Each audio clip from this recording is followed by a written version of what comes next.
everyone, welcome to the third in the series of vlogs where we are sharing exclusive data from the piece of research undertaken by Durham.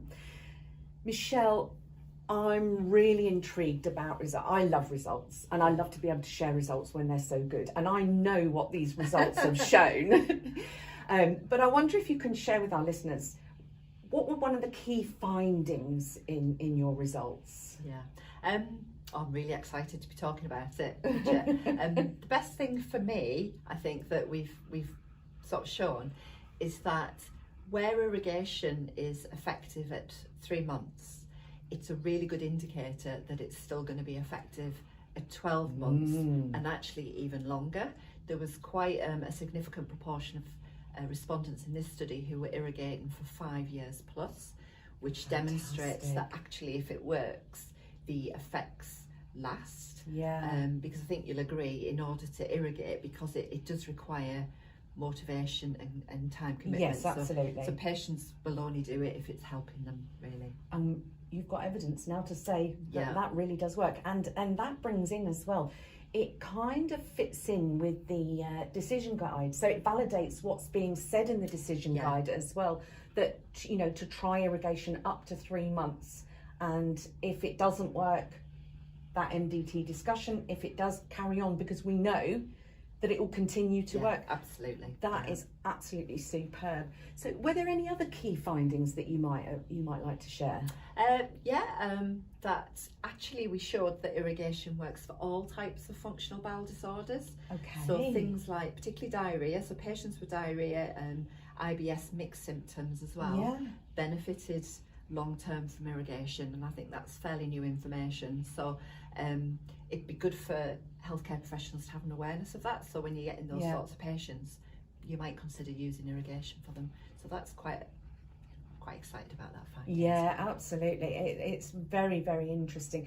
And I know when I was reading the paper, we were looking at people, you looked at people, that stopped irrigating, and what were those reasons. And you know what I was so pleased to see was that the lack of support and not wanting to do irrigation were way down that list. So what does that mean? Yeah, I think it's a really key point. I think we're getting the message, or healthcare professionals are getting really good at teaching patients how to do irrigation, that work up to it, the dispelling any misconceptions perhaps about it, so patients are going into irrigation kind of knowing what to expect.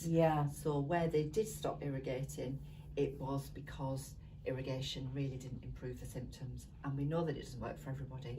But actually what was shown is 60% of patients will benefit from irrigation, which is in keeping with earlier studies. Yeah, fantastic.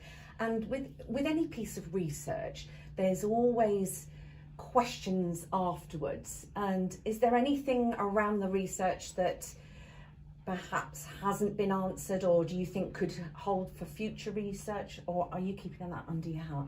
Oh no, I'm quite happy to talk about it.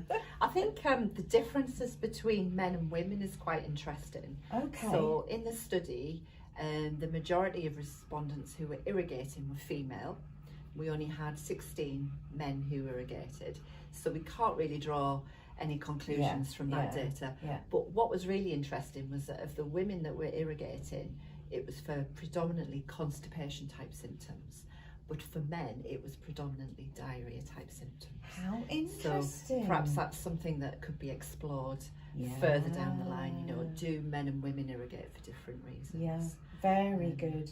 And I think another interesting point, so you got me on a roll now, another interesting point is that for the patients who stopped irrigating, the ones with diarrhea were more likely to carry on irrigating. So it might be that the symptom burden of having diarrhea and the risk of fecal incontinence motivates patients perhaps even to more. continue with irrigation. So that might be something to explore. And that makes sense, doesn't it? You know, I mean, that sounds kind of normal to what we see, or what we have seen in clinics in the past.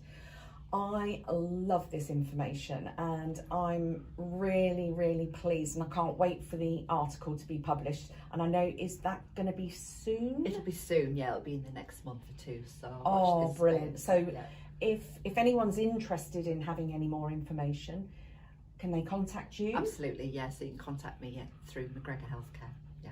Fantastic. Thank you so much for listening, and we'll share some more information with you as we go along. Yeah, look forward to it. Thank you. Thanks Thank for you. listening.